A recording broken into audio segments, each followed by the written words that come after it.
What's up, everybody? Welcome back to another episode of the Hypocritical AF podcast. I'm your host, Albert Fig, and we back with another week of everything hypocritical. I am joined today by James, Kimo, Zamora. Cheers, my boy. Thank you for the invite us. I'm here joined by the homie, Tracy. What's up, everybody? Cheers. Yes, Cheers. sir. What's up, man?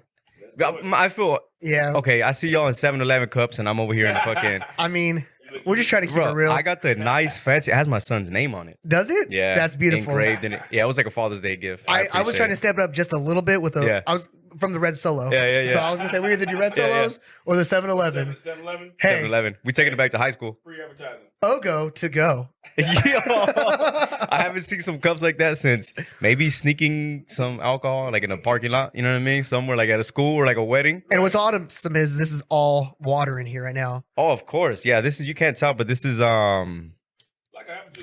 yeah, you know what? I can't even get away with it. There's a bottle right here. I was gonna try to, bro. I was gonna try to front and be like, this is something else, but it's not. So speaking of, Okay. I mean, we're going to start with one of the questions I think you asked me. Yes. Which let's was go. a little bit talking about Josh and Ashley's wedding, right? Mm-hmm. So since we're on that topic about, the solo cup and sneaking Okay. stuff into the Okay. wedding, I'm just going to keep it real with you guys. So you're going to watch this video. Josh, Ashley, love you guys. Thank you. It was an amazing, beautiful experience. It but really was. I don't know if you guys remember You guys. the random Mexican guy that walked in as soon as we walked into the reception, Yeah. and he just walked through with a big old bag. I had Instacarted some drinks, Did you really? Bro, Yes, he did. which, like I said, they ended up, it was a great time. It was a how good did time. how did they get there?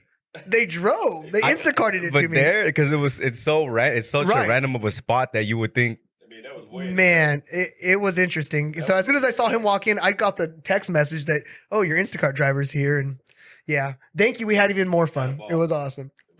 So Damn. Okay. you were there. You drank some of that. I didn't even notice it, but I never noticed a dude came in with the bag. Yeah. Yeah. Right. That makes sense, actually. Okay, well, let's dive into that first. So we're fresh off of Josh and Ashley's wedding, right? I talked about it a little bit last week's episode. I was saying like how like I'm glad I went. Like it was just to be able to be a part of everything. You know what I mean? I was like, man, I'm fucking glad that I went. And I was surprised at how like it wasn't the biggest wedding. You know what I mean? Right. And it was like more on the smaller side, but smaller side. But that's what made it more of like an intimate type of wedding, and it made it better. And what threw me off was when they were like, just so you know, there's no hard liquor on the property. Right. I was like, come on now, Yeah. And I told him, you can't put baby in a corner. come Right. on. Right. Like, can't stop, you can't tell me stop. something I can't do, I'm going to Yeah. do it hard. I'm joking. Honey, I'm totally joking. But No, but the wedding was like hella cool. The location. What was the name of the bed births again? I think it's called the Flower Farm, right? Flower Farm. In Loomis. Shout out to the Flower Farm. Yeah, That- no, they that did a was, great job. They that did a was great nice job. Great staff. Food was good. Really had a good time. That was awesome. And I'll tell you, Loomis, stuff like that is growing. And that's the nicest part about Loomis is there's so many more opportunities out there. There's a lot of growth. Bed and breakfasts, small cottages, family-owned properties being converted Big into houses. converted into bed and breakfasts, Right. being converted into wineries. I do have a property like less than it's about 2 miles from there. Yeah. 5500 Moss Lane, Shit. humongous $5.7 million property. This is not a shout out for that. I'm just telling you guys The thing that facts. Just in case you but it get is down. 2 miles from the Loomis Flower Farm. Bro. These are this is pretty much the vision of what the family had for probably that property at the Flower Farm Yeah. to what our visions are, what they could be for what Moss Lane could actually have potential for. So Right. sorry, that's not a spot, but 5500 Moss Lane, JRZ Realty Group LLC. Possible investment property. Bro, I think about it like, they're balling in the area when there's just horses everywhere. Right. You know what I'm saying? You Yeah, you gotta be balling like that and have money to just have horses just chilling. You know what's funny you say that is like certain neighborhoods, like you got to have a pretty prominent neighborhood in order to have Right. horses, or at least Right. equestrian properties of some sorts. But I'll tell you, the horses up there aren't like the hood horses that are down here. Oh no. Yeah. These are different. These are different. They're like some beautiful, like purebreds. Yeah. Yeah. There are some farms off. There's actually some farms off of Gerber. Yeah. I mean, it's not the same horse. I'm telling you. Right. They're a little malnutrition. Yeah. Well, the ones up there, you could tell like they're groomed. You know what I'm saying? Like they had their Right. own little shading. I swear, one was chilling in a hot tub. It was just like you could tell. Oh, there's a difference. There's a difference between them. But I like that. That was my first time at the Flower Farm. My first Okay. time in the area. So It was mine as well. Yeah, it was nice. Yeah, I've been out there. Not to the Flower Farm, but that area. I forgot my area. shoes. Did you really? You be forgetting your shoes. Yeah, I do. That was the second time. That's I the was second time. Did you end up finding them at all? You get or no, they were in a Pete's truck, right? They were in Yeah, Pete's truck. Yeah, Because yeah. that's what I'd said. I was in Pete's room or Pete's car, bro. It's always like that. It always ends up right there. When Huh? we were in Mexico. No homo. It was in Pete's. No homo. It's always right there, right? It ends up in Pete's room. I don't know what's that all about. Yeah, that makes sense. I guess we're too comfortable. Yeah, no question. Okay, yeah. Just So don't be no draws in this room. R.I.P. to the other set of shoes because them shits be missing. But then the other ones Yeah. were my Sperry's, which I like. I live in those things. Yeah. But it is what it is. It sounds like we got to make a trip to the flower farm. Hey, man. I'll definitely pull up again and go investigate. You know Right. what I mean? Get some fresh Right. eggs. Get some fresh gigs. Yeah. Some fresh eggs. Real fresh eggs. Yeah. Right?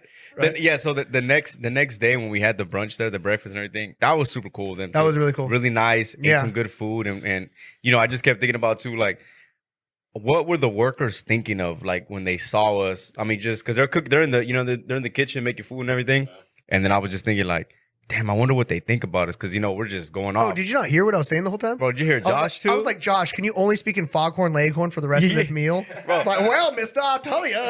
we were recapping like the whole night and talking about what was going on with this and grandma and this and that. And the whole time I just kept thinking like, what do they think about us right now? You know what I mean? No, trust me, ain't their first rodeo. No, yeah. Right. But we were a little wild, had a good time. Yeah. And that's what it's all about. I'm sure we're not I'm sure we weren't one of the craziest. Right. One that, that been there. Fists. Right.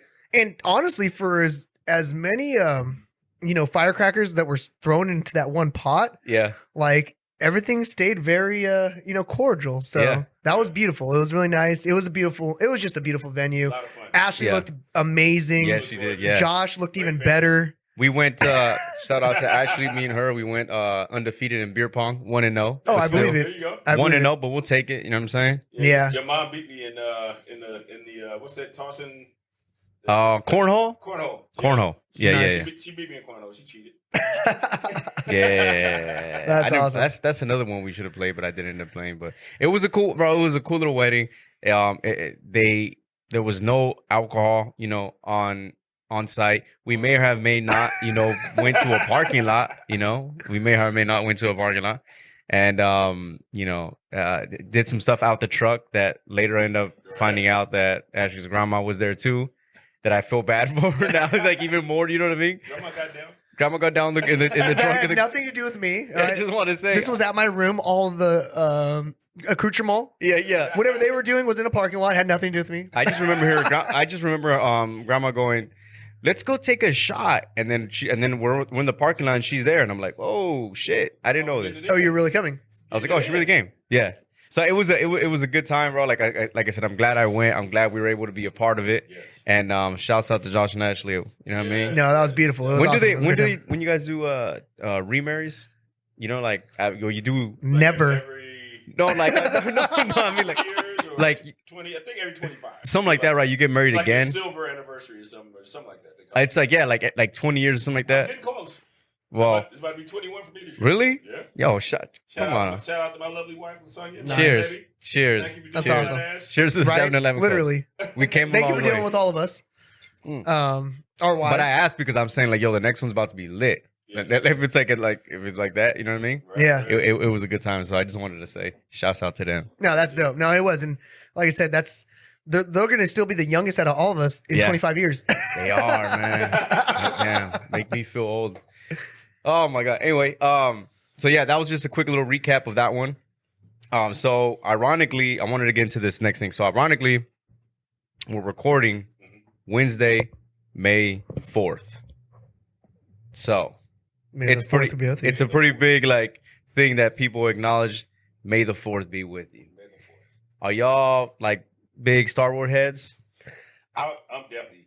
I love Really? the Star Wars. All in the I'm not as good as he is. He could actually name Break stuff. everything He's down? on it. He knows all the shows, all the side shows. Because there's Really? it gets Yeah, deep. yeah. It gets deep. It's So- like anything else, it's like a story. I'm like at the bottom level. Like I know it. Yeah. Like I went to the movie theaters. I watched which one was it? Star Wars episode 2, I think. That's Attack of the Clones.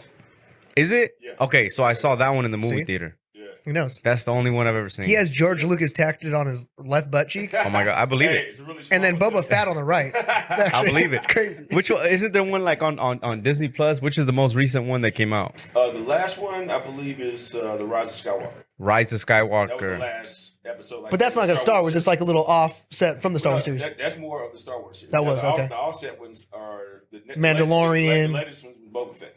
Right. That he was the last one. Prior to that, it was the Mandalorian. Got it. Mandalorian. Yeah. Okay.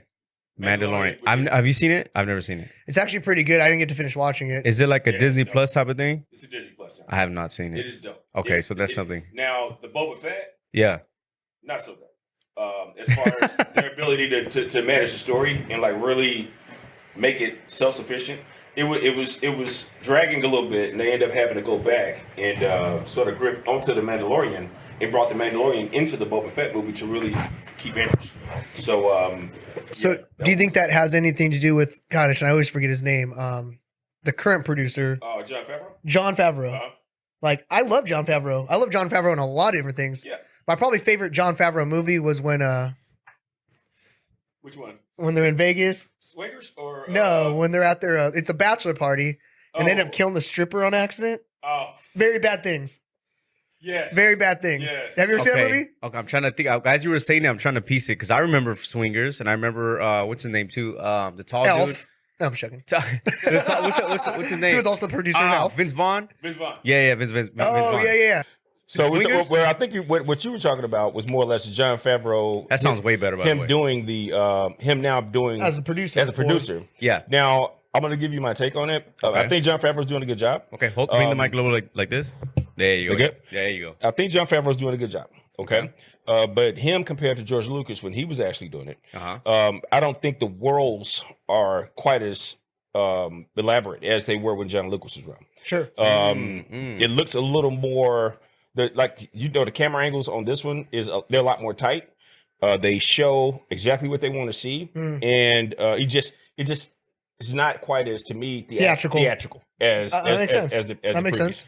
I think it's a little more homed in. So Sure. But I do like it, Which is I like the way- interesting because like you're saying, back in the 80s, like on a full screen, there's so much going on. a lot of stuff. Yeah. going But on. I do agree with you, like especially on the Mandalorian, when you're seeing like they'll pan in and but it'll be there, and you'll see the high definition of that one character coming through, but everything else behind him is blurred out. As Right, far as that right. cinematic purpose for them, really trying to focus on that one character. Right. But I agree, it's like when you're watching an old Star Wars flick, there's multiple things going on in the background. There's Right. drones. Yeah, There's the world is sort of built out a It's little bit better. interactive. Yeah, it's built out a little bit better. And then when they started and this is back, but 1977 was the first year that Star Wars came out, and that was the first one, which was was the Empire Strikes Back, or no, it was Return of the Jedi. Okay. That was the very first Star Wars, but actually that's number 4 in regards to the Star Wars lineage. Oh, so we going deep. Yeah, the first one is about the Phantom Menace. They had Darth Maul, which was the guy with the red, red and black stripes. That's in the his one I face. saw. And That's when I saw the movie. Qui-Gon Jinn, who was Obi-Wan Kenobi's original master. The one with the green saber. Yes, Okay. he was Obi-Wan Kenobi's original master, Yeah. and he was taught by Yoda. He's another one of the Jedi that was taught by Yoda. Yeah. And then, That's the guy And- from Taken. He played. yes, From the that's yeah. exactly what The Liam dude- Neeson. Liam Neeson. Liam Yeah, he Neeson, played yeah. him in that movie. Yep. And Samuel L. Jackson was in that movie too. Yes. Now Samuel Jackson's character in Star Wars Yeah. is The he's like the one. right. Mace Windu, he was a total different kind of Jedi. Right. The rules were a little bit different for him. He was actually a Jedi that could get married and Damn. have multiple wives. So they bit the rules for him, and he was just Shout out to Samuel L. Jackson, Man. bro. Sounds like a real Jedi. right, Yo. he's a super Jedi. When I'm literally sitting next to a Sith Lord. Okay, so here's since we're speaking about Jon Favreau, what y'all feel about him as an actor? Like, have you seen the Spider-Man Homecoming movies at all, or any of the I Spider-Man have. movies? I have. And then- I love Spider-Man. What Yeah. about him with Iron Man? He's also in Iron Man a little bit. Yeah, he's an Iron Man. Yeah. he's So- his dude. Honestly, I was just Happy. watching him last night. I don't know if you guys remember The Replacements, but I thought he was Yes. hilarious in The Yes. Replacements. Yes. Like Yes. his part, it was just like it was goofy. It was funny. It was almost like a Sandler part, Yeah, right? yeah. Like Yes. he almost had this really like goofy role, but Yeah. Yeah. he's very transdimensional, right? Yeah, yeah. He can play He's many got different range. parts. He's got a lot of range. range. Lot of But range. then it's I think it has a lot to mentality, right? It's how you can actually be that creative in your mind and then interpret it into your emotions, Right. To where it's like, okay, I gotta get this, I gotta this, I gotta act, this, I gotta act. Right, And then boom, right, you right. actually put that emotion into something that somebody can actually feel. Bro. Like boom. The fans, the Star Wars fans, like, I mean, have you seen how many times have y'all been to Disneyland? I've been a Couple few times? Yeah, I've been Yeah, a few recently times. I went. Yeah. That I've only was the been- best part of it. Really? I've only been to Disneyland once ever, and I had a horrible time. Really? It was a horrible time, What? bro. Like it fucked Did me you up. have kids at that time? No, I was a kid. Oh. I was. Dude, I was like, what, did you take a I toddler went- with you? dude. No, I was. I was in elementary school. So here's a side little story I'll go on, right? So this is why I had a horrible time at Disneyland. So I went in elementary school. I went with like my dad's side of the family, and so I seen a bunch of cousins and my tias of mine that live like San Diego, all of it's SoCal, like in that area. And it was me and my two sisters, right? My mom, my dad, all of us. We go, and we're in the area, right? So true story. It's another side story within the side story. We went to a Denny's, right? We go to a Denny's. I didn't know that. I didn't know what tipping was, right? I didn't know what leaving money was. You took the money off the table. Here's the thing. Here's the thing. Okay, so we get done with our meals, and I'm like, I'm gonna go to the bathroom. So I go to the bathroom, and I'm walking back, and I see cash on all these tables. I see cash. Because, bro, we growing up, it was so rare for us to like go out. You know what I mean? Because we come like very humble beginnings. Right. You know what I mean? Very poor. So it's like we didn't go out and eat much. You know what I mean? So going to Disneyland, my grandparents was the one that was like, I want to take everybody. You know what I mean? So it's like it was a big ass opportunity. So we go eat at a Denny's. I've never been to a Denny's before. And I'm walking, and then I see all this cash on the table. So I'm just like, fucking idiots. So I'm going up, and I'm like, oh shit, there was a $2 right here. I grabbed that. I said, oh shit, I see a $5 bill. I grabbed that shit. You know what I mean? And then we're driving to Anaheim. You know where Disneyland's at. You got $30 in My your mom pocket. called me. She was like, where the hell did you get this money from? I go, they were on the tables. They left them. You know what I mean? I was like, they left them. You know what I mean? Dumbass. Okay, so we get to Disneyland, right? And You don't do that today, do you? no. See, now I know. Now I know. Not Denny's, Dumbass. bro. Not Denny's. Come on, now. Now, if I go to El Jardín or something like that, it's good. Nah, Bro, I'll you tell know you right what I now, mean? me and my cousin Matthew, shout out to Matthew, we're Yeah. not allowed any Denny's in the San Jose district. I believe I it. don't know, since we were like 18. So Since- he's like, things since probably 82. changed. Since Yeah, 82. it's probably changed since then. Y'all dishing down I'm and dash, lying. down and dashing. He was the first one that taught me that. Really? Oh, yeah. Oh, He man. was like, hey, man, I'm going to meet you in the car. Like, I'll hit what? you with one of those. I'm going to meet you in the car. I'll meet you in the car, bro. Yeah, I'm going to He's meet like, you in the just car. walk out now. I'm like, Yeah. wait, what? Yeah. Yo. No, bro. So, okay. So we're at Disneyland, right? So my sister Ampaito, shouts out to Ampaito or Amparo. So, she's tasked with like holding my hand, taking care of your little brother because I was a little kid, you know? So, and this is why I blame her so much, but I kind of don't blame her at the same time. So we're walking, Disneyland's really packed, people bumping into people, and we're walking, and then we pass by the churro stand where the churros are at. And she sees it and she goes, oh, like, oh, just lets go of my hand, goes to the churros, right? And this is when people are walking. Yeah, so I'm getting hella bumped. people out there. I'm getting bumped, and I'm looking. I'm like spun around like 3 times. I'm like, where the fuck is my family? I can't find them. So I'm lost. I get lost. Yeah. I'm walking opposite direction. Meanwhile, they're at the churro stand. So I'm like, fuck. And good thing I was like at that age, even then, I was still aware to be like, I gotta get some help. So I walked to like the first security guy that I found. Right. I walked up to him. I tapped him and I go, I'm lost. He goes, what? He goes, who's your family? I go, I'm lost. You know what I mean? Little Mexican kid like this, just I'm lost. Right, you know? right. You know what they do, bro? They put me in the lost and found.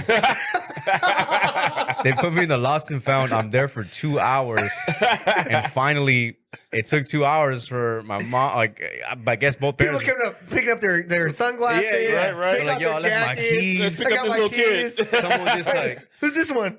Bro, they tagged me. They put a little fucking, you know Put a what I mean, little hanger on you. Lamia and everything. So you know.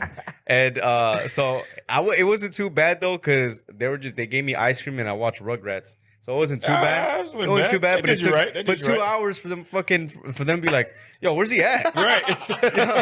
You know what I mean? So they finally came, they got me, and I was just there. I was just like, oh my God, whatever. So I'm like, at this point, like time has passed.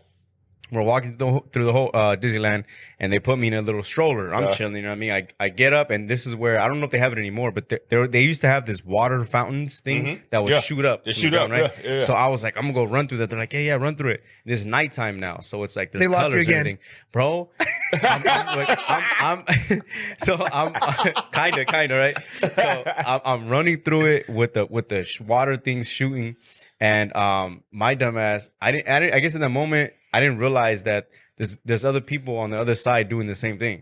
So I'm running. Oh, this damn. big kid's running too. The water comes down and just straight up head on, boom. But he's a big dude, so he Right. fucking you know what I mean? Like chop blocked me, knocked me like basically unconscious. I had a concussion for sure, and I'm Damn. there, and I'm just like, yo, like no one's like looking. Yeah. They still can't see me. They don't even know where I'm at. They're like, he's you You're know what I mean? out. And I'm like, yo. Hey, because it is dark as hell. When it gets Yeah. dark out there, bro, it is They dark. can't find me. And I had Yeah. to walk up to them and be like, I'm crying and shit. In my head, I'm like, I just got hit. Right, And they're right. just trying to enjoy their time. They're just trying to enjoy the time. Right, I'm like right. ruining their fucking parade, And that's my little. and that's your my one Disneyland Disneyland story. Well, you know what's crazy is normally the kids get stuck in the lost and found. Yeah, They just make you an animatronic in the small worlds after all. Right. Go put him in a small I world. believe it. I think I believe it now. Oh, small. It's but It's like that kid didn't. He actually looked Yeah. like a real Russian kid. Right, right. well, I that's think what, that was a real Mexican kid inside of there. But see, okay, so that's why I bring up the whole Disneyland thing, because I didn't fully get to enjoy the spectacle, and I didn't get to see all the stuff that you have now. So when I see things now, I mean, they have a whole Star Wars Right. exhibit now. Yeah, I haven't been out there since they did You that. have, so I'm like, is it a ride? Do you go on rides? It's a whole little like city. It's an adventure, right? The whole just the city is an experience by itself. Like Yeah. just walking through, they make it very theatrical. And that's one cool thing about Disneyland is they like all the theme parks in California, of course, Right, right? right. Like we're very Yeah. big on the theatrical spirit of it. They make it really really cool. Yeah. My wife's a huge Harry Potter fan, so and they had that there too, right? well, Universal. It's Universal. It's almost Yeah, the same. yeah, where it's like which they one's make that? it very Different, yeah. submersive. I've never been. I've been to Universal You got to. when they had the Jaws exhibit So and I all that was stuff. told the only reason I'm doing this, the Hypocritical ASF, was actually giving away free Disneyland tickets and free Universal tickets. Is this intervention? Yo, is this fucking Make a Wish? Yeah, I'll come outside. Come on in. So I guess I'm lucky because I've actually been to Disney World in Orlando. Have when, you? When I was a kid, but I was like 3-4 years old. Okay. But I do remember flashes of, how you remember little things from your childhood. But Disneyland, I've probably been 3 times. Really? Yeah, because I lived down here. I lived down in SoCal. right, yeah, So yeah. when I was in SoCal, we would just we would go down there. But sometimes we get free passes. It was just one of those times in my life where it was sort of going on. But Right. after the term, I was like, man, I don't have to ever come back here because I was over it, dude. Yeah, yeah. But I had to pay myself. I was like, oh, I ain't coming back no more. My girl loves fucking Disneyland. Like loves that shit. You know what I mean? Like Yeah. she wants to fucking go all the time. And I was like, I don't know. Like I'm not a big. I don't like. I'm traumatized from it. I don't want to Yeah. get lost. Right, again, right, you know? right, right. Even at this age, you might lose me. You know what I mean? Right? See, I love the experience. I'm super impatient. Oh, I'm yeah. so yeah. Them you don't like them lines. I can't deal with lines. I tell her I'll pay the extra $200-300 for Yeah. the fast pass or whatever it's got to be. Does it really do get you fast? Yeah. Fast, Is though? No, they for have sure. to offer that now? They didn't during the pandemic, but now Oh, they brought it all shit. back. Yeah. Okay. So it's, Oh, it's wow. worth it. It's definitely worth it. It's like I need a $200, refill, man. $300. One time I go, you know what I'm gonna do one day? I was like, to celebrate that got the house and everything, right? Bought a crib, and I'm like, you know what? I want to celebrate. And I'm like, let's go to, I'm in my mind, right? I go take her to Disney World. Like, time to celebrate, do something. Right. It sounded good until you see the prices. Dude. I'm like, we ain't going to Disney World. Man. Like, you got to look. but we did go to Florida. We There just you go. didn't go to Disney World. Hey. You walk by, Hey, when you go to Disney World, you almost have to like stay at the hotel too because everything so far. It's all everything so split far, apart. it's, they make it so that for it to really be convenient, you got to Want some of this? sort of be there. Hey, it's very it's surprisingly expensive, and who knows? We still might go one day. You know what I'm Right, saying? right, Yeah. I mean, serve let's you do it. We should do a podcast at Disney World. right. Or Definitely Disneyland. don't. And then get kicked out. Like, what the hell are y'all doing here? Oh, nothing. We're part of the Small World exhibit. Y'all want squirt? Y'all want some squirt? Or you good like this? I'll do some squirt. Okay, cool. Let me pass it to you. I'll just tell him I'm with Mario Lopez, right? He does all his little videos right out in front of you. You can pass for Mario Lopez. Me? Me? I don't think I got the physique. Definitely not me. You know what I mean? I don't think I got the physique. Possibly. I gotta add like 25 pounds, maybe take a fucking Deca straight in the ass. You know what I mean? Maybe some I can pass with Mario Bro do something like that. Let me get this one for y'all. Hold up. No, but yeah, no, I mean, it's these experiences we want to be able to give to our families. That's like you Right. said, like Yeah. you got to and I think that's the biggest thing is like we always want to give our kids more. We More. always going to give our spouses. We Yeah. want to give our lives a little bit more because I didn't get to have that. I'm And- I'm definitely gonna, and that's the thing though too. Like just because I don't like it doesn't mean I'm not gonna ruin it for him. Right, You know what I'm right. saying? Like because then you're just passing down a bunch of fucking Bunch of unwanted trauma type of right, shit. You know, right. and trying to pass it on to him. Right. Now, the weird thing about my son when he was a kid, we did Disneyland, but he was more of a Magic Mountain kid. He loved Magic Mountain because he thought the rides were better. Right. So he would do the summer pass and go down there and like that was his jam. You know, he loved going to Magic Mountain. Damn. And shout out to my son, Kyle. What's up, son? Love you. What's up, Kyle? Okay, so that's something I'm definitely, like I said, going to be incorporating more. I'm sure we're going to hit some shit up. You know what I mean? It's summertime, so who knows? Right, you know what I right. mean? Yeah. But let's change. Okay, let's change gears here. Okay, so Kimo, Yes. obviously, real estate. I mean, you have your own fucking. Is it company? Is it safe to say? Yeah, Basically, you have your own fucking empire that's building, right? So I'm curious on a bunch of different things. So I've had a realtor on before, and we hit like a bunch of topics, dude. I'm talking about like ins and outs and you know what I mean, like local stuff, advice for people, advice during the pandemic and everything. So if you can, before we start giving people with all this advice and these facts, give the people like a quick little intro about like how you got into real estate and where you're at right now. Sure. Yeah. So I've been in real estate for 5 years now, going into or almost 6 years, going into Been that October. long, bro? 6 years almost. Wow, Yeah. okay. I know it's crazy. 6 years going into October. Okay. We out here. I Gotcha. started my company about 3 years ago when the pandemic first hit. So it was actually I take that back. This is my 5th year. So that was 2 years ago. 2020 is when I actually started my business. But again, from there. Working in corporate America, doing very similar things as far as not just sales, but understanding how the marketing landscape works. Yeah. Not only from the B2B or to the consumer side, Right. but also just the general marketing on the digital platform. So really understanding how all this marketing really integrates to how corporations work really well. So Yeah. seeing I was making a lot of money for a corporation, I knew what I was able to do and help emulate that same information technology education into creating my own business. So when I got into real estate, I was still working in corporate America, just not really sure, of course, always that scared to take that leap, right? That Right. not really that Right. uncertainty, the that whole entrepreneur aspect to where finally it came to a point to where I wasn't able to service my clients and the people I've been working with for years, that I decided it's time to just take a step away from. So there's some stories out there. You'll probably hear from some of my friends here Right, in right. time, but Yeah. literally it came to a point to where I was working with a client and the corporate structure wasn't giving me the autonomy to be able to do what I needed Right. to do to support this client.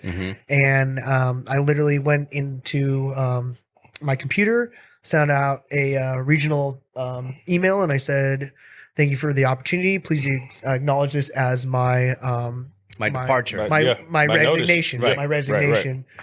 So from there, I literally walked off. I went and told the customer, "I'm very sorry. This company doesn't want your business," and I never looked back. So at that point, about 2 years ago, March 2020, I started JRZ Realty Group LLC off of course, Capital Realty Center, which is the father company of the organization. Shout out to now, P Fong. Right. But at this point now, just hired, on and off, had a few agents come in, had a few agents go out. But now we're at a strong 14 agents on the team. That's dope. We've grown rapidly over the past year. I mean, at least 6 to 7 new agents, I think it has been since just a year ago, about April, about a year ago. We've added almost doubling the brokerage just in a year. Damn. Yep. And yeah, it's just been, the most important thing is passion. And I really do. I genuinely love what I do. I love helping people. And again, some of the interesting realms we find ourselves into, are not just like, again, working with other businesses or working with other, potential consumers or buyers or sellers, but also working in the political realms and really understanding how things work in the background of everything. So, yeah, that's more society, how business works. how business Right, works. right. And that's been really where I've been able to catapult a lot of what I'm doing and how I'm really able to help people on a different level because, again, these are the voices that are making the fair housing projects, and these are the people that are helping create new regulations for lending structures or urban development for housing. Zoning rights and things of that nature. So, yeah, there's so much stuff that goes into it that like at first can be intimidating. You know what I mean? Like I've looked into my own little research for stuff like that, but when you get into the actual real estate space, it's like, bro, I don't know how y'all do it because it's either you're gonna make it work, you know what I'm saying? It's gonna go good, or it's potentially not gonna, you know what I mean? Because I've had a coworker of mine who he used to be a real estate agent. He said after like 3 years, he was like, I couldn't do it. He just switched completely switched professions. He was doing construction. You know what I mean? So it's like it's different perspective. Some people come from, like you said, corporate America. Some people come from construction. Or even car dealers, like car sales, and we'll get into real estate. You know what I mean? Yeah. Sales to sales when you get to it, I guess. If you can sell jeans, you can sell other items, you can sell homes, but I'm sure it's a different beast. And, most definitely. And that's, I mean, it's funny because I think that's kind of the misconception, right? And I hear this all the time, and I actually heard this. It's a slap in the face, but in like a common structure when people are looking at, okay, well, these are the specific jobs. Like when people are actually, as a career educator or career development person, somebody that's trying to help you, figure out what your next job is.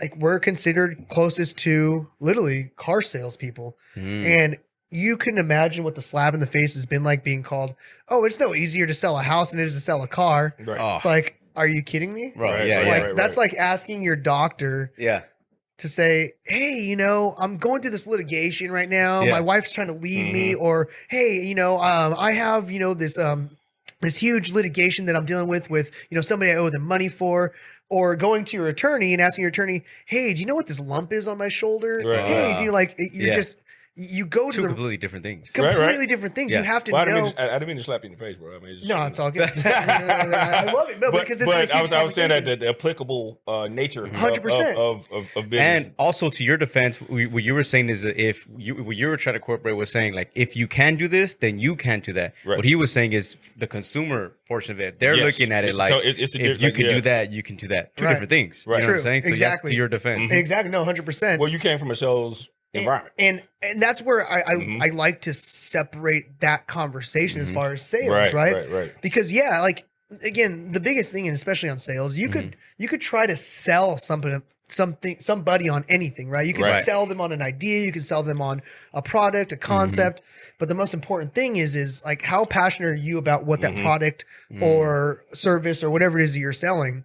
And for me, it's the hardest thing is when I have a lot of new realtors coming in is they feel like, oh, I don't want to bother my family. Oh, I don't want to call this person because, I don't feel like, I don't. And when you have that mentality, you don't necessarily value what you have. And now it's like, I have people calling me, family members call me from Belgium. I have family members calling me from out of state and out of the country to be able to say, hey, can you give me some ideas for investment strategy in the real estate space? And now it's like, yeah, I could, definitely do that. But it's not anything because I'm like, hey, let me sell them. Right. At this point, and just like, I've expressed to you guys before, it's, the two beautiful little girls that I get to see swimming in their swimming pool when we have their open house in a couple weeks or their welcome home party, and the other family that I was able to get, this nice play structure for their kid, or the ones that want to be closest to their school, or ones that were living in a car, right. And it's all these things. It's like it's literally, and then my wife, she's like, this family that we started working with, they're in a really dire position right now. They literally like it's bad. It's really bad. And my wife, I took her with me, and she just fell in love with the family. She's like, we have to get them a house. We have to, no matter what, we're gonna make this happen. It's like you see why I have passion about what I do because like you see the type of people I work with, and again, like I said, I have multi-billionaire cardiologists that, Yeah. that I do multi-million-dollar real estate with, all the way down to my first-time buyers that are literally, just trying to make sure that they could finance with using all these down payment assistant programs and all these different ways to structure to purchase that in a high interest market. Right. And, it's still things that, as I talk to everybody, it's like markets, real estate cyclical. Things go up, things go down. It's not always going to be like this, but what is going to happen is little opportunities to purchase and then find equitable gains, find ways that you can make that look bigger and better in the short term or long term future. Again, we're not going to see crazy gains like we did the past couple of years, right? And I think that was one of the questions you asked me, previous to this was, what does that look like on the investment side? Yeah. I mean, right now, you're not going to probably see crazy gains unless you're going on, an investment side of the strategy. But again, one of the things that you said too is instead of me saying, "Hey, Kimo, you know what? While these markets are going to slow down, a lot of people are jumping out right now." Oh, Realtors are scared. For sure. People don't understand how to navigate these markets. People don't know because of how much stuff fluctuates, right? Stuff's going to go up and down and so then much. the competition. But Yeah. one of the That's right. one of the best conversations that I've listened to recently on a podcast was Eric Thomas. I'm sure you guys heard of Eric Thomas. He's a big motivational speaker, but he's like, not only did I survive through a recession, I thrived and I grew. My business started in the beginning of a recession. Like literally, I started JRZ Realty Group at the very beginning of a recession. Yeah. And while everybody was burying their heads, everybody wasn't sure what the next markets were going to Some happen. people are leaving. Literally, People they are got leaving out. state. I'm going to. away, right. Oh yeah. Yep. All sorts of stuff, geopolitical, macro, micro levels, all sorts of different things that people were looking at, just like, or making, for me, it was making excuses for what was happening in maybe each individual's lives Without adjusting. that specific situation, without making adjustments, right? Making excuses and not adjusting with those excuses. So, to where, where we are now, it's like, I'm still buying and selling no less than I was at a 2.65% interest rate. Right. Damn, yeah. It's just people finding what the value is. And as I told before, my first purchase for my home was at a 5.65. And that wasn't a long time ago. It was 2017. Mine was 4.75, and that was 29, Right. 18, 19? Yeah. 20, yeah. So you saw how the markets just started creeping up a Yeah. little bit Yeah. from that point. And At that point, yeah. they dropped down a little bit. And it also, again, it always depends on what you make your credits and your debt to income and all that stuff. Absolutely. We got our house at a great time. Like we bought ours and we moved here Sacramento 04 and it was in the twos. So we got it in like 2. I was about to say I refinanced and I dropped it. I dropped it down to a whole 2%. I went from 4.75 to 2.75. Yeah. And 2.75 was my original. That was my original rate. Oh, nice. Yeah, that was my original rate. Then once again, like everybody else, we did a refi and but we didn't have to take any money, more or less. We just really what we wanted to do Better different. rate, But we lower also did it. We did that in the middle of the 2008 crash. When you refied. When we did our refi, because we, like a lot of people at the time, you remember this whole situation when people were just walking away from the houses. Yeah. People would just, and then people just wouldn't pay rent, and they would just continue to live in their houses and squat in their houses. We made the decisions like, hold up, we're gonna work with these people, but they are gonna have to make adjustments for us because we actually are being responsible. Right. But I'm also watching 90% of everybody else in California be irresponsible. Right. So I'm going to say, look, you guys do this, lower my rate. I'm going to keep paying, but you're going to have to lower my rate for me and take away some of your earning potential because so that I'm a better client than anybody else out here for you right now because I'm paying my mortgage. Yeah. Facts. You hear that? So facts. Yes. And so if you're worth it, and that time was just a particular time, but we made that move and we thrived. And I think that's one of the I love that. Because that's a great conversation in the sense that, like we were saying before, there's going to be government programs and there's got to be federal programs and things that are going to come involved that has to change. Not only, again, as we continue this inflation period and the geopolitical stuff we're dealing with, supply chain issues, there's going to be programs that have to be instituted to allow more affordable housing. Right. There has to be lending programs that allow, just like you said, back in 2008, a remodification, a way that we could modify the loan to be able to make it work for the consumer. And to now where we're at is there's no difference. It's the moratorium we just went through, right? Which affected a lot of investors. So there was a lot of investors that jumped out, which put a lot of renters in a position to where they're being pushed into this whole cyclical issue. But on top of that, like there's no affordable housing. There's very limited government subsidized programs. And essentially there's not good paying jobs that offer the same ability and stability to be able to even afford to purchase. And I think that's one of the things, you know, I was listening to POTUS's, you know, speech today after the dinner? The federal government, they did their meeting to Jay Powell basically said that he's not going to raise interest rates by 0.75%, or 75 basis points, which that basically, it stimulated the markets today. Right. So, you know, knowing what's happening before it happens is the most important thing. And that's been the biggest thing why we've been successful. I mean, even with you saying that, Tracy, it's like, you've been in this longer than I have. You've done, you know, other transactions, you know, before I was even able to purchase a home, but knowing, okay, well, hey, like, let me take some of this money off the table, or let me put this in a different place, or let's talk about how we can make this work. You have to not only, you don't have to work for your government has to work for you. For sure. I mean, you know, what's another thing too is like, I don't think, and we might have hit this in the last episode or not, but I don't think people understand how many factors go into interest rates and how when real, like if you're getting into purchasing a home or even just getting into real estate, when they tell you, hey, interest rates change daily, so lock in when you can. I don't think people understand how much that's in like understatement. So many key stuff goes into what's going to change interest rates, and it's not just housing. It's financial stuff, it's stocks, it's the market, like everything in general, you know, that a lot of people don't think about. Because I know for me, I have like friends, family members, you know, you name it, that they'll ask me, with my very little experience with real estate, but they'll ask me what do I think about this or when's a good time, and I'm like, bro, I can't tell. Who the fuck knows? You know, we can make guess. You know, we can guess, but no one could accurately. Has anybody told you what the actual benchmark is for what dictates mortgage rates? No. Are you familiar at all?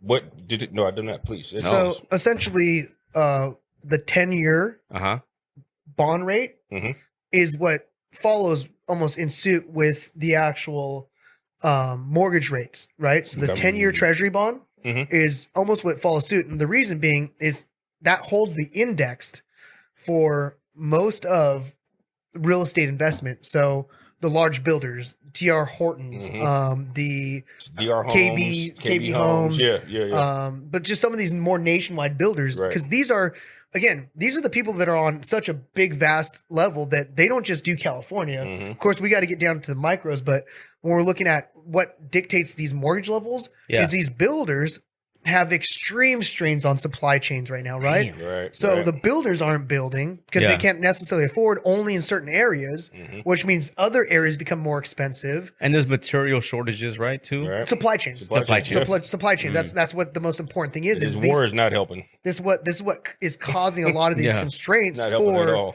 the larger majority of the interest rates, as far as the mortgage rates. But the one thing that we are continuing to see is private investment. And people understand what private investment necessarily means, right? Like private investment, there's the primary markets and then there's the secondary markets. In the primary markets, you're going to have government secured backed loans like FHA, VA, right? Those are the type. Along with your standard. Sometimes conventionals can be sold into that, right? Yeah. But unsecured loans are private investment, right? So hard money loans, investment type loans. People want to build out private money, hard money, right? These are all private investors that make up a whole nother pool that on both ends, the primary markets aren't able to cap what they normally are when rates are so low. Same thing on secondary markets. But the cool thing about secondary markets, investors already have money. That's the one thing that people don't understand. And that's the one thing that's going on right now is we're still going through what's called a K-shaped recovery. The people that have the money are going to continue to put all that back in to continue to grow their wealth. And the people that are, not trying to see the opportunities or burying their heads during these social economic situations, they're not going to see the light at the end of the tunnel. That's where we're going to have to continue to build out government programs and subsidies to be able to say, okay, well, we need to still support a class that could be a working class, but also not necessarily contributing in a level that, is actually affecting our national market, place in our growth domestic product, our GDP, right? Mm-hmm. Right. Damn. Yeah. I mean, there's so much stuff, like I said, that these are the ins and outs that people don't know about. You know what I mean? These are the ins and outs that people are not going to necessarily look into these are not factors. I'm talking about to the everyday average American, right? Right. These are not factors that people that's not what they look it's at a when whole, they go into it. Bro, it's a whole world. It's a whole thing to get into. And that's why it's important to have a good team that you go into with. Mm-hmm. That's why it's important to make the connections when you get into this real estate aspect, because it is easy, I'm sure, to be taken advantage of. I'm sure it is easy to lose out or miss out on opportunity. Right? I'm saying I'm sure, but I don't know. You know what I mean? Like, I'm not in this space, but I'm assuming it's true. What do you think? Yeah. Oh no, all day, and I think it's a lot of it's miseducation, right? Like a lot of it's just people don't understand really what they're doing. So there's a lot of e-companies, right, that are starting. There's a lot of these companies that are newer to the space that, will necessarily, put anybody on their brokerage or, help them, join their teams. But that's kind of the end of it. It's not, there's nothing that goes past that. And with that, it really becomes, the blind leading the blind.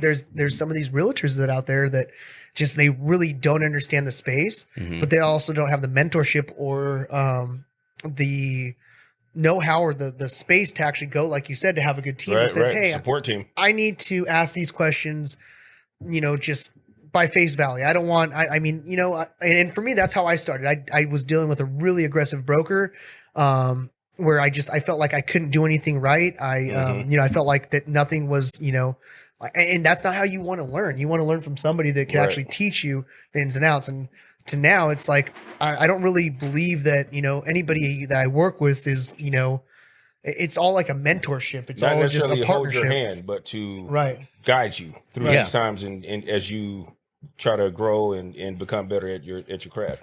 Okay, so Kimo, let me ask you this then. Okay, so speaking about real estate and everything, you good, man? Okay. Speaking about real estate and everything, and we're talking about the ins and outs of things and how people can get, lost in all this translation or lost in lack of information and everything, right? What do you tell a person? Okay, so let's just say someone comes up to you, right, and you got your team and everything. Someone comes up to you and they're just like, "Yo, Kimo, I got $10,000 to $20,000, 10 to 20. I got $10 to $20,000 right now that I can put into either buy a house."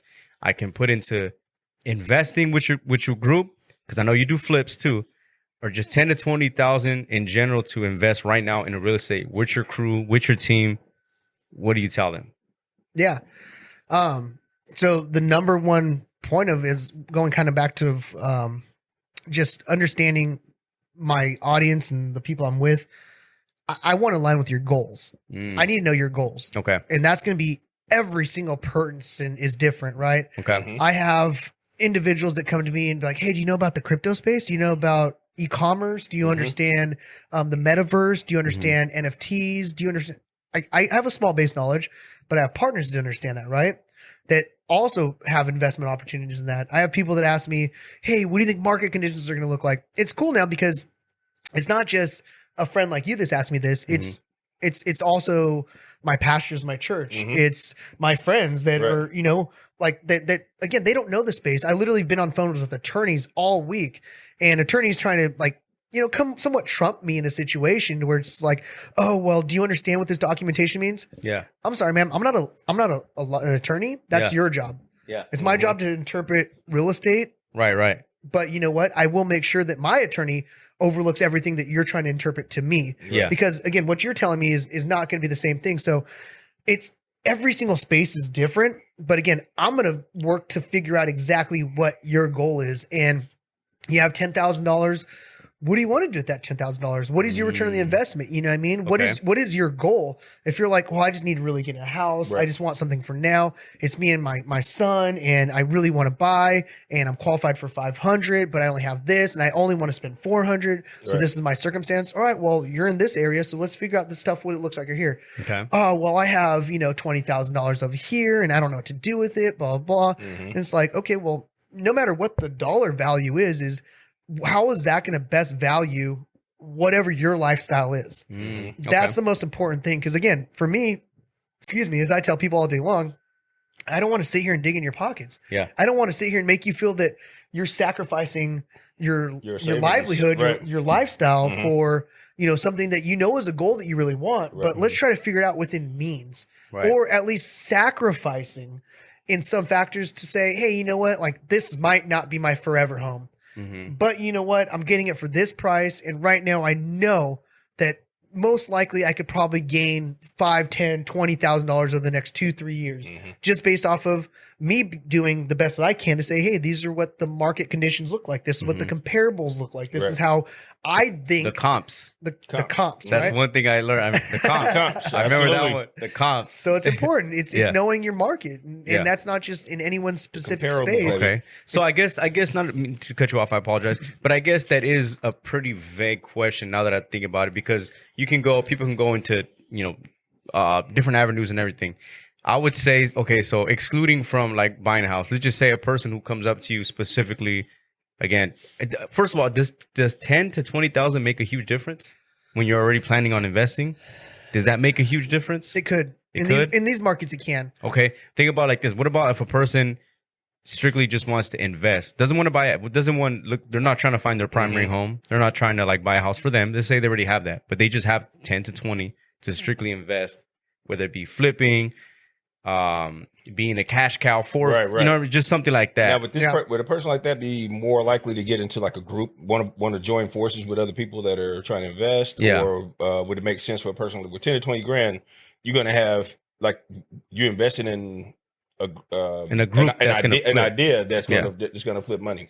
That sounds more like you're betting, sort of like you gambling on the fact that this group is knowledgeable what they're doing. Right. They need capital. I'm going to invest my capital in them. They're going to help me grow that. So, and again, does that sound about right? Yeah. You guys are 100% on point. It sounds perfect, but unfortunately, it's still very vague, right? Okay. In the sense that there's two things that I'm always trying to limit for. Again, when I'm working with a small single family for single family residence versus what you're asking me for on an investment side.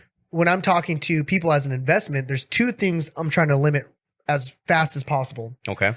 Risk and volatility.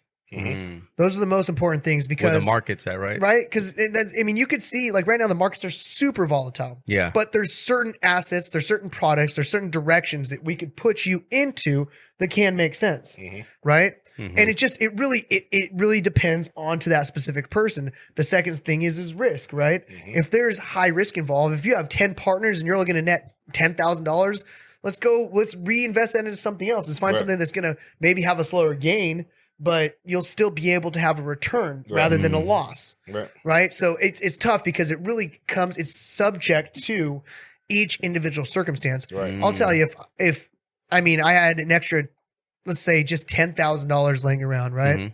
I'd probably take half of that off the table and just secure it in some type of something secure, right? Or a short-term note, right? 3-month, 9-month, 12-month note, a CD, a cash deposit that actually has a tiny maturity, but at least you're putting a little of that away. And that second half, you're utilizing that towards. And again, it also depends. I'm not an investment strategist nor an attorney or anything. Please use this full disclosure. Disclaimer. But again, it just put it in something depending on what your risk level permits you to do, right? At, mid 30s, young 30s, we have a little more opportunity to show risk. We could actually take some of those risks right now and still recoup them. The other thing on top of that, we're physically adapt to be able to make these moves to still be able to do that stuff within a workforce that we could still apply ourselves to. But when you're talking to somebody that's, you know, maybe in their 60s, their 70s, and it's like, Tough. hey, what does $10,000 to $20,000 look for you? Yeah. That sounds like, you know, my next year of my yearly Retirement expenses. or That's a part of my Right. retirement. Yeah.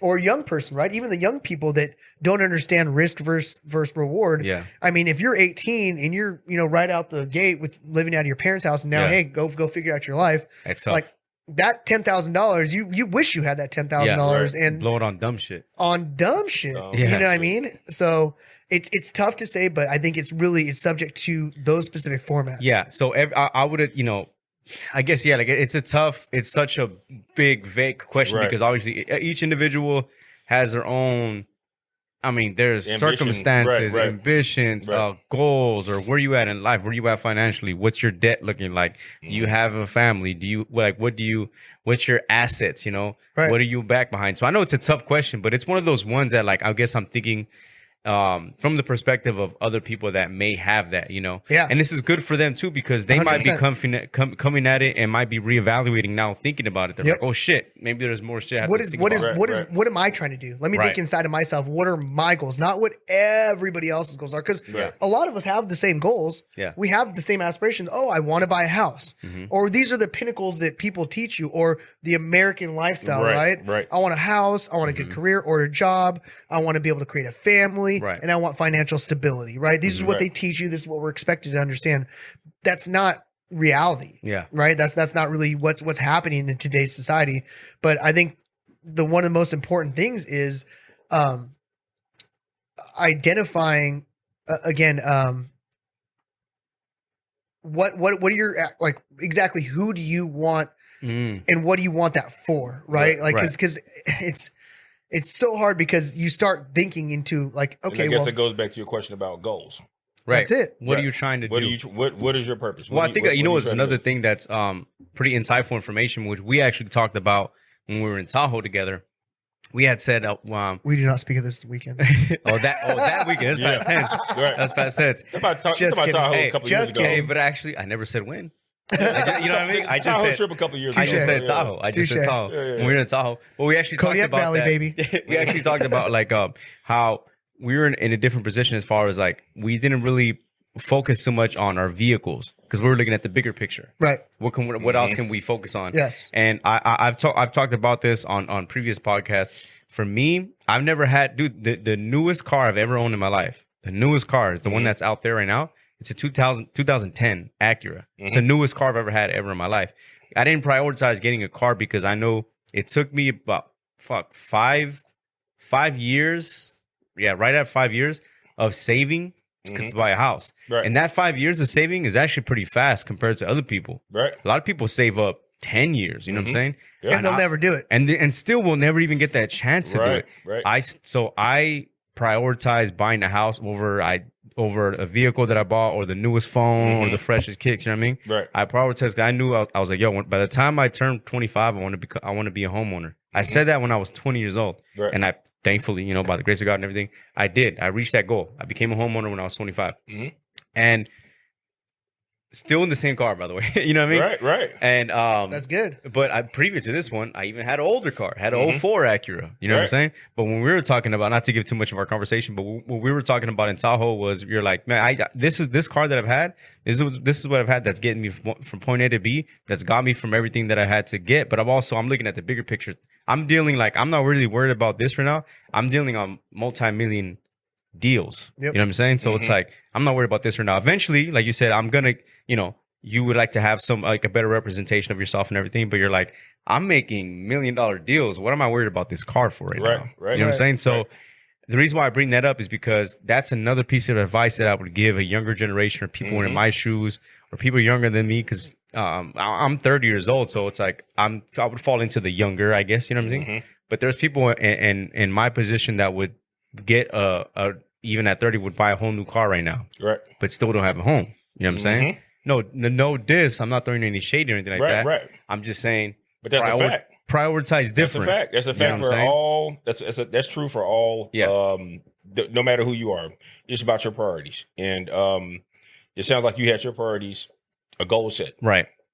After you do that, you create a new comfort level in your life, and you have a different tier that you reach. Yep. Yeah. And And if you don't do that, you set yourself up to continue not to reach tiers and goals and try to get levels you achieve. So I'm on my, I don't know, this is like the 4th house me and my wife have had together. That's amazing. From the time that we were in Memphis to Philadelphia to Sacramento.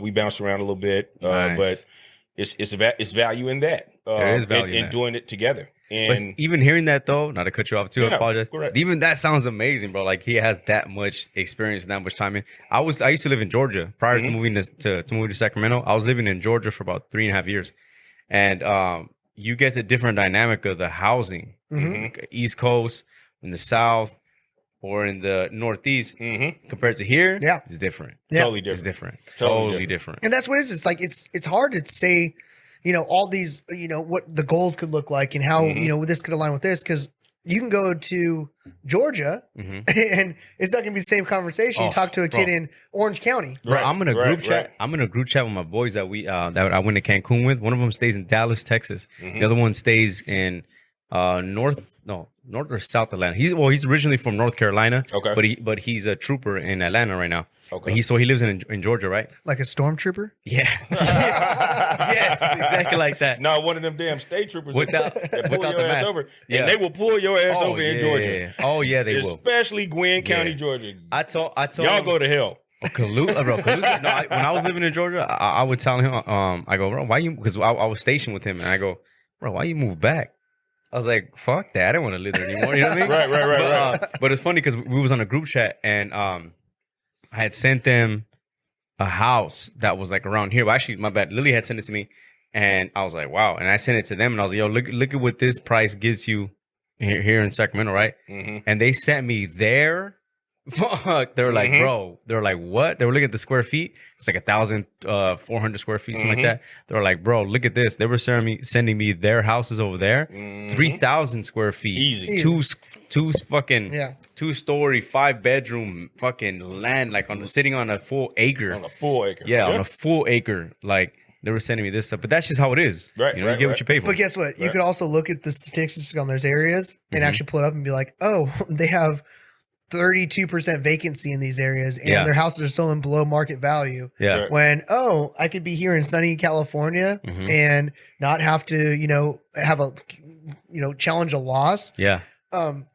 I love it because you're right. It's every place is different. Every Like place is different. Every place is Right. different. Every circumstance is different. Yeah. But the game is the same. The game is the same. Is the same. Period. I mean, same people in Georgia, same people in Tennessee, where I'm from, is they're going about things the same way. But the value that you pay for the dollar, what costs us to $500,000 out here, Yeah. what you get for that, which is my house, Yeah. in compared to what you can get in Atlanta, Memphis, North Carolina, places like that. Yeah. You can get acres upon acres and a humongous house, like you said, 3,000 square foot house with three car Yeah. garage, the whole nine. Yeah. But you know what the thing about that too is that you don't have to be physically there to still buy property out there too. True. You feel what I'm saying? So it's like you don't have to necessarily be there, and that's why I think going back to what I said earlier about is getting into it, as early as I did, is like you get to build equity. Like like my house, maybe some info on it, but if I wanted to sell right now based on the early estimates and just like going back to the comps, right now I have an ROI, return on investment, for those that Absolutely. don't know. I have about 125,000 Right now. equity Right. Yeah. if I were to sell, Right. compared to when I bought. Yeah. If you think about it, getting into it early is the better approach, because that was, like I said, when I first bought a house, 25, I know what that was at, and who knows what the next 5 years. I mean, we can guess, right? Right. But think about how much when you hear about 125,000 equity in this short amount of time, it's like, Right. think Right. about think about that. That So 125 is going to turn. And it's not going to slow down. That's the thing is three, we're not going you to know. see these crazy returns like we had these past couple of years. It's going to be moderate, but it's still going to be a gain. It's going to be, like I said, other things that come into fruition to allow more people that were at your point, right, 5 years ago, to be able to try to get in at that same price point, to be able to have that opportunity, because things aren't slowing down. They're not going backwards, and it's Right. not going to. It's not. It's just trying to figure out, again, on a government level, and those kind of things we were talking about earlier is trying to figure out and being creative and Right. trying to say, like, because I think we talk about this all the time. Mhm. You probably wake up with ideas in the back of your head. You're like, man, this would be a great idea. And then you see somebody put it on TV, or you Bro. come out with these great ideas, and Bro. you're just like, man, that wasn't a bad idea. But you're like, you know, so now it's really like, I think what you said, like not waiting, right? And it's the opportunities are at your hand right now, Right. no matter what age you are. Like, right, we're all 3 different ages, Right. and I think that knowing that, hey, if I can hone in with the right people, if I can, you know, have the right people that, you know, trust in me and Right. want to help grow with me. Again, one of the questions you asked me earlier, oh, like, you know, what would I go in with this person? Would I go in with this person? No. Like, trust is hard, especially in business. Like, Right. you could start throwing $20,000 and another friend that has $20,000, another friend that has $20,000, and the one friend that says he has $20,000. Mhm. And then you guys go start an investment group, or you decide to start something, and the other guy falls out, or he can't be financed. Right. And now you're stuck with an extra $20,000 that you only had $20,000 to begin with. Mhm. Bro, Like, my it's- fat ass, when you say about what you think about when you wake up, sometimes I wake up and think what I'm going to eat for lunch. Mhm. Right. As simple That's as that. not a bad plan. As Maybe simple it should as that. become meal prep. I'm just saying. As simple as I'm that. just saying. Not to throw that one in there, but yeah. hey, you know what? And it's for me, like, as of lately, like yesterday. So I'll be very honest. Like, I deal with a lot of failures, right? Mhm. Like, we all deal with a lot of Yeah, failures. yeah. Oh, yeah. And I think yeah, a lot of yeah. people, you know, like, I mask them, and we all try to mask them, and especially being, you know, an owner and trying to be as resilient as possible. Right. Again, you know, we get kicked back. I lose deals. I lose agents. Mhm. I don't always pass every, you know, opportunity that I win. I fail exams too, like everybody else, Right. for the goals and opportunities I have. But the one thing, like we said earlier, is instead of me sitting here like, oh man, I messed up there. What am I going to do for this client? Oh, this didn't work out. What am I going to do for this? I literally just, I adjust. I'm like, okay, well, you know what? I messed up here. I got to do this. I got to do this. I got to do this to achieve that goal. Okay. Right. I messed up here. You know, I need to start waking up early. I got to start spending more time with my family. I got to start, you know, putting more into, you know, the different day-to-day tasks to Right. make sure that they're relevant. I messed up here, you know, like this client really needed me to be here, but I need to do this. So it's trying to just pivot on everything that you do Yeah. Alright. and refiguring out, like, again, not making excuses, making Right. those adjustments. Right. And Mhm. I mean, Setting those priorities. that's what that, I mean, that's That's the reality of things. the Right. there's no magic fucking trick to any of this. Yeah. There's no magic wand that I'm like, oh well, let's do it like this, or hey, let's do it like this. No, it's I get up every What was day. the word we talked about earlier today? Consistency. Yeah, It's like Consistency whatever is key. it is whatever you do. It's like if you're not being consistent, then Mhm. you're giving yourself more opportunity to fail. Yep. And if It's- you're being consistent, you're giving yourself more opportunity to win. Man, Because all you're doing I- is giving yourself more opportunity The to win. consistency is, I talk about this all the time on the podcast, man. Consistency is so key. Mhm. I've been doing this a year and a half now, every single week, dog. Like, no matter what's going on. I think in this year, or this is gonna be what, episode 80, 79, I think something like Oh, that. wow. Of doing Okay. it. Yeah. Congratulations, bro. Thank you, man. I appreciate it. And congratulations. in that, I think I've only missed I 1 week, and I took a break from. I had some camera issues going on, and even with this, too, like I had literally just a week ago, my grandfather passed away, which was like Sorry to really hear like that. and huge my for me. condolences, brother. Sorry to hear I know. that. He- Rest in it, peace. it was really bad. So it's again, I did a solo episode last week, and I talked about how difficult it was for me, because it wasn't just like when you think about like we talked about the wedding, like it's like, man, like that's life, man. Or Mhm. you know, grandparents, you know, it's like a cycle of life. Like, to say your grandparents pass away, it's like a thing, you know. Right. He meant more to me than just that, because it was like he played a real big. He took us in as when we're my family. I'm not just me, Right. my mom and my little brothers and everything. He took us all in as a very young age, from middle school, no, Mhm. elementary school, middle school to high school. I lived with him all those years. Mhm. He played like a father role into my life. You know what I mean? Like, he bought me my first bike. He Mhm. taught me, I did my first oil change, my first brake change. I would go, I see him every single weekend. We literally talked every single week on the phone, whether it be just regular audio or FaceTiming. Well, he didn't have iPhone, but it was like a video chat, you know? Yeah.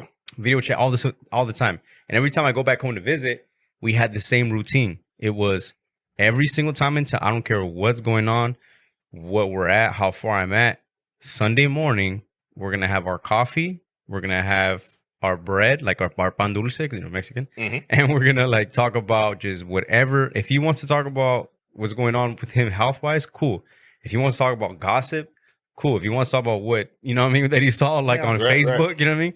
We can talk about anything, but it was like, I don't care what is going on. I was like, I'm coming here. It's like every single Sunday that I'm here, I'm going to have it with him, you know? So it was like, he was a big like factor in my life. You know what I mean? Absolutely. And so like, that was just last week. But we're still here. And that's why what I talked about at the beginning of the episode where I said it was, I'm glad that I made the conscious decision to go to the wedding because that's what helped me. Because at that time when I first showed up, I'll be honest, bro. I was not like 100% right still. Right. But I'm glad I went because it changed my perspective and my way of thinking. And went from, I went, you know what? Like I'm seeing everybody here happy. I know that I can adapt to this. And also I was like, it changed my thought process in my mind. It went from feeling bad and feeling down to, you know what? I'm just more thankful and appreciative that I had what I had with him. You know what I'm saying? Like I literally have him. I'm gonna show you guys, but I have him. He's tattooed on my back. Nice. That's how much he like. And not just him, him and my still grandma. got your back. Well, he's still to this. And that's why I got him where I got him on my back was because it was more of a bigger. It was more than just like, oh, you got your grandpa title, and you was like, no, like he's had my back since like day fucking one, bro. Like.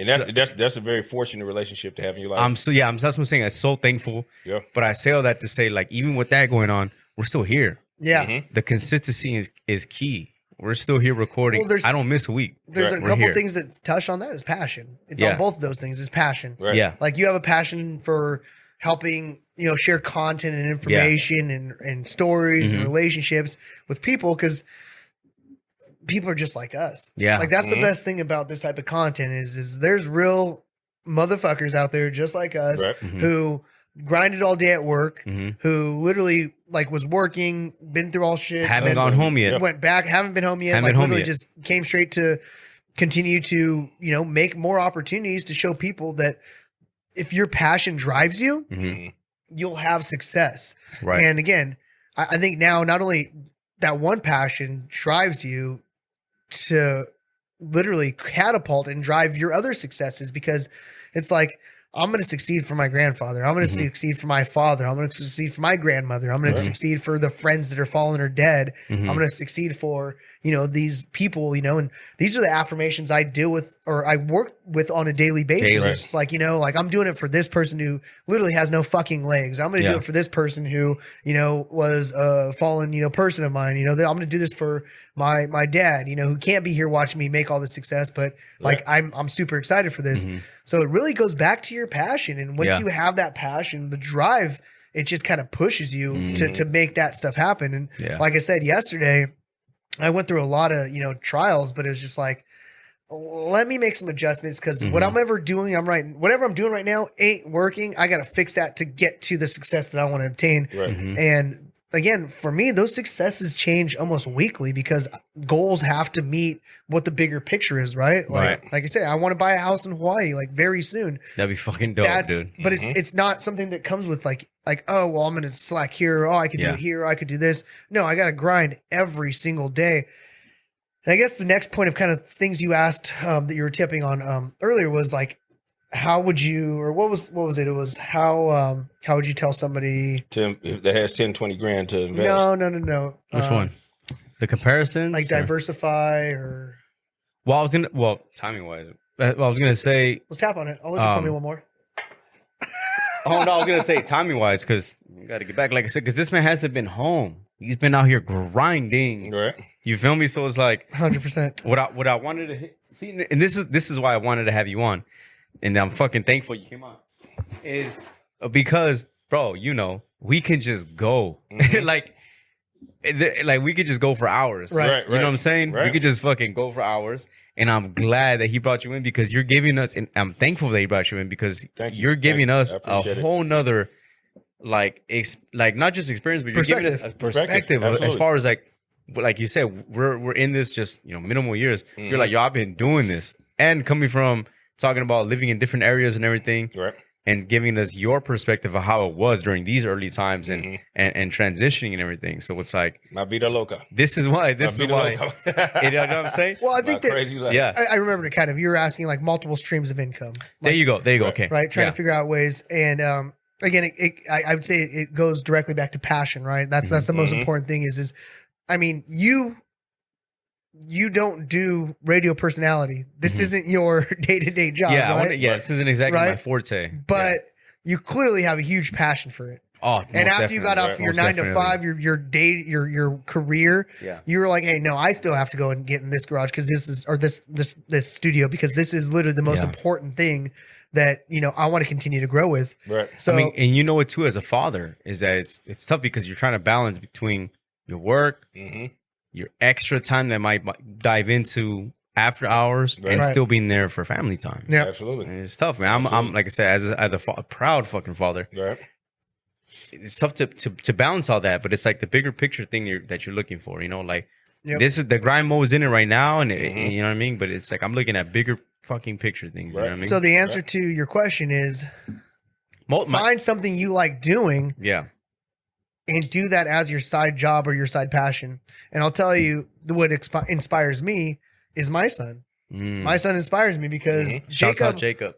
Shout out to Jake. Jacob does photography. JTZ photography at Jacob does photography. But no, my son literally, he has his whole photography thing and he loves what he does with it. And he's proud and passionate about that. And it's like, hey, look, and as I told him, you could literally never work a day of your life for any person if you don't want to. Right. But you have to want that. You have to want to grind for that because nobody's going to sit behind you like we are now as parents to tell you, hey, you have to get up, you have to do this. Right. Hey, you have to make sure you send off those images. Hey, you have to make sure you do your editing. Hey, don't forget you have this shoot here. Hey, you have to do all these little things.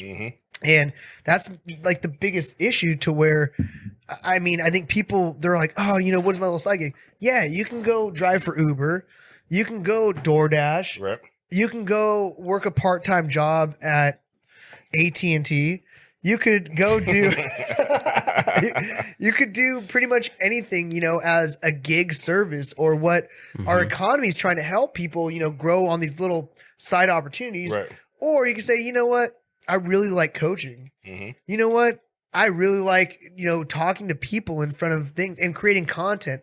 You know what? I really enjoy, you know, going and just being a part of people's lives. And you see where that passion sets in. And I think it's a lot of different parts of the things that are so successful in our world.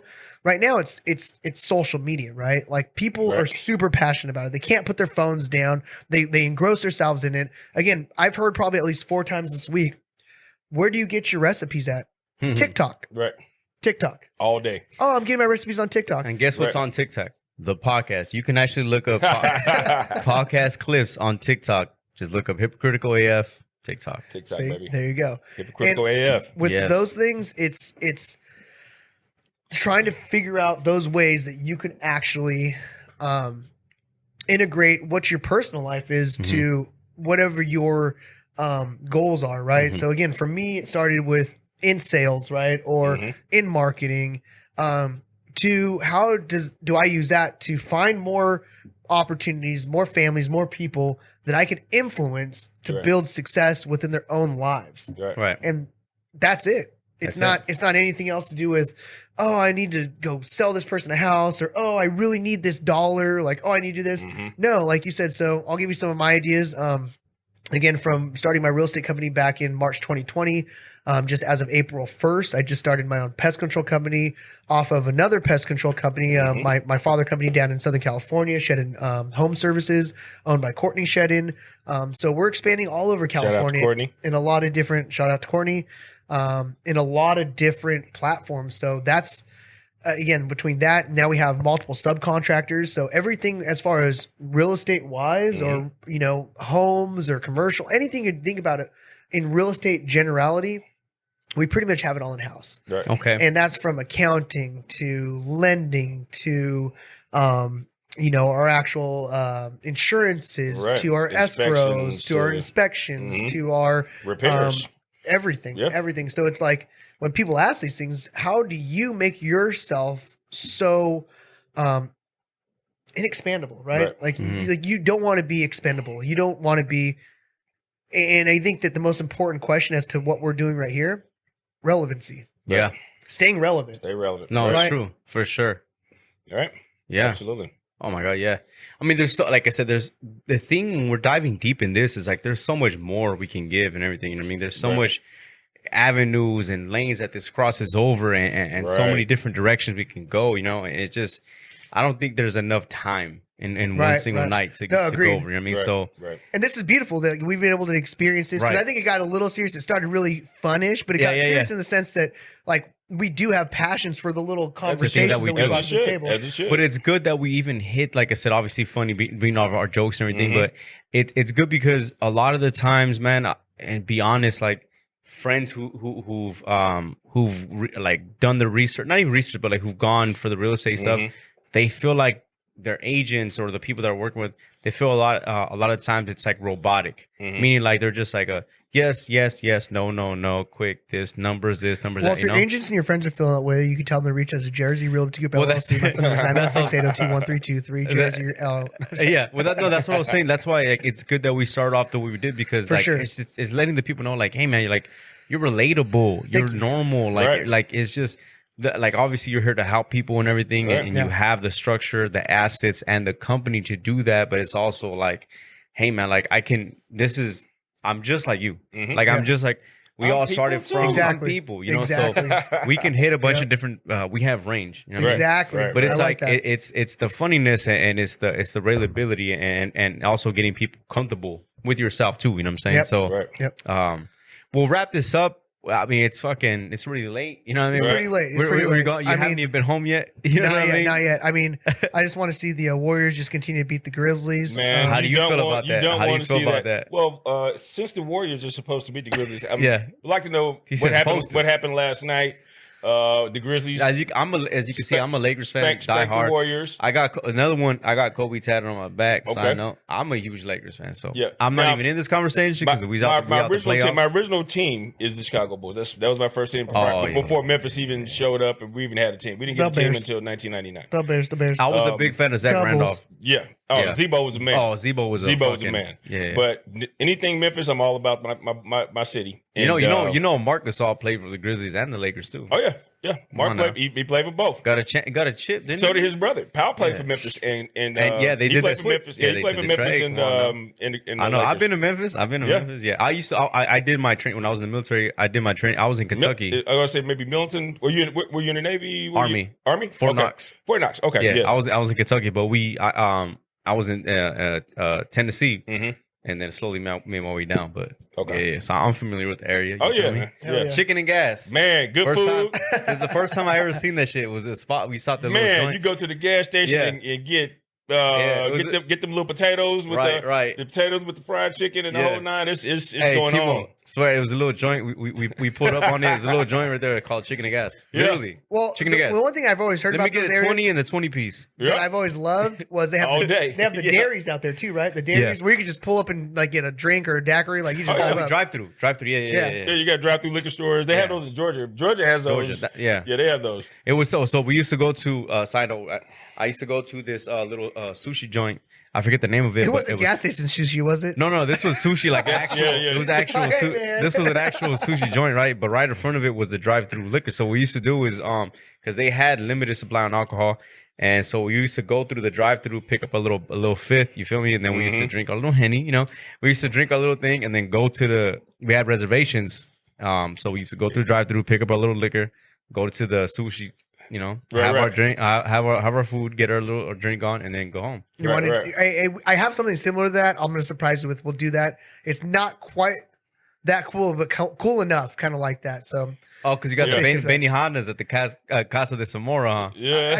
I got something. I got a friend. We'll figure that out.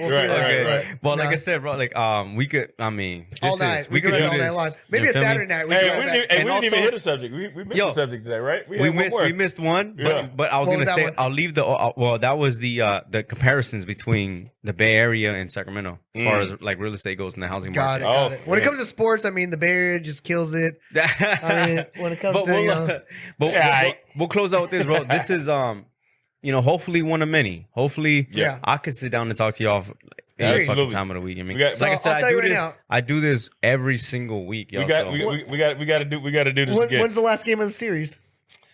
But it depends. Well, it depends on how it goes. It depends if it goes game still 7. goes 8 or 7. Seven right? games. If it goes so that to would put 7. us in what? So it goes 7 games. It'll be the last Honestly, game. Wednesday? The last game And will to be be in honest, Memphis. I don't think it goes 7. I think it I goes know. 6. I think it goes 6 too. Yeah. And now, I'm a Grizzlies fan, but I'm not a fool. Yeah. We just won our first series ever as a young team, and I think it goes second round. you know, honestly. if we can push these guys to 6 games, I mean 6. I Sorry. would be elated. Yeah. I think it goes want to us, 6. of course, I would like us to win. You know, I was But at. that would put us at what? Monday, Tuesday? Well, today the game was yesterday. Today's so that was Wednesday, they play Tuesday. tomorrow. The next game is Saturday. The next game is not until Saturday. Oh, so it will be like that's next gonna be- Thursday. that's gonna be game yeah, so 3. it's a 7-game series and the tie 1-1. So Yeah. it's tough to gauge what exactly. You know what I'm saying? It's But- whoever but- wins the next 3 games. From Yeah, here. I think at the worst it's going to be almost 2 weeks from now. Yeah. It's going to go that long because they're spreading them out like See, that. Wednesday. So the best case scenario. Best case scenario would you'll be have us by back on in next 2 weeks. Wednesday. Me and Mhm. Tracy gonna shake on a $30 bet. We here. Oh, Do it. y'all watching it? Y'all Let's see do it? Y'all see it. Y'all see All it? right. Y'all see it. He said loser at $30 and the loser has to If- chug a if- full if- buzz ball. Right? And if we don't do it, if we Hypocritical don't as do it, fuck. If you don't do it, you're hypocritical They as gotta fuck. chug. Right?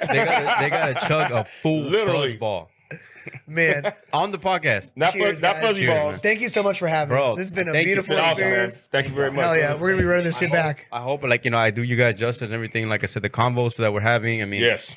the amount of information that you're giving, that you know what I mean, that there's a lot of people here that are uneducated. I'm thinking about my 24-year-old self going into this. Is what I thought about Right, my right. 24-year-old self that was lost. I didn't have my guidance.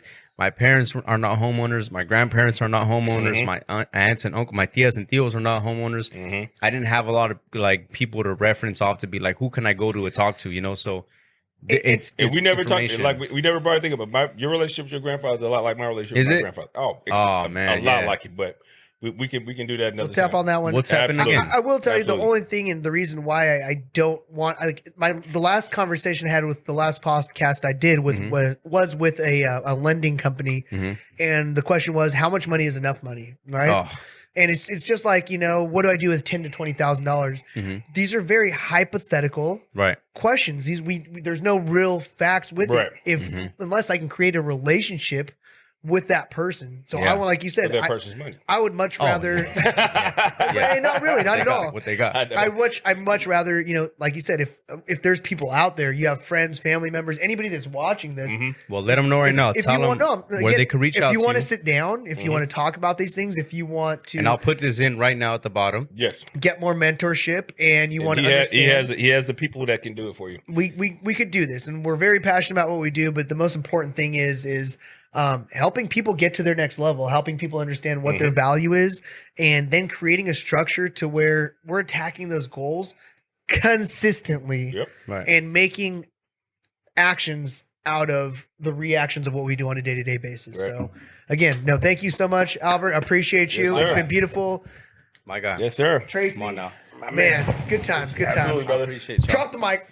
Wow. Okay, so again, y'all, this has been another episode of the Hypocritical AF podcast. Again, I'm your host, Albert Fick. Thank you for tuning in. Thank you for all the support. Thank you for tuning in been this far awesome. in this episode. As long as y'all have, I'm hoping that y'all learn something. I'm hoping that y'all take in the information and reach out to Kimo and his group and everything that he's got Absolutely. going on for all of your real estate needs, all of your real estate investments, and anything that has to do with just even, I would just say, life coaching too, man. I'll give him even that too. So don't be afraid to reach out. And thank you to our guest Tracy right here, all the Absolutely. way. Thank you. Come on now. All the way from we're Bryan just City, gonna baby. say they're gonna most likely the Grizzlies are gonna lose in 6, but But you know, hey, I'm gonna be cheering the whole way. we're gonna be cheering the whole way. I'm gonna be So cheering the money whole on way, that. baby. Thank M-Town y'all. to the full. See you in 2 weeks. peace.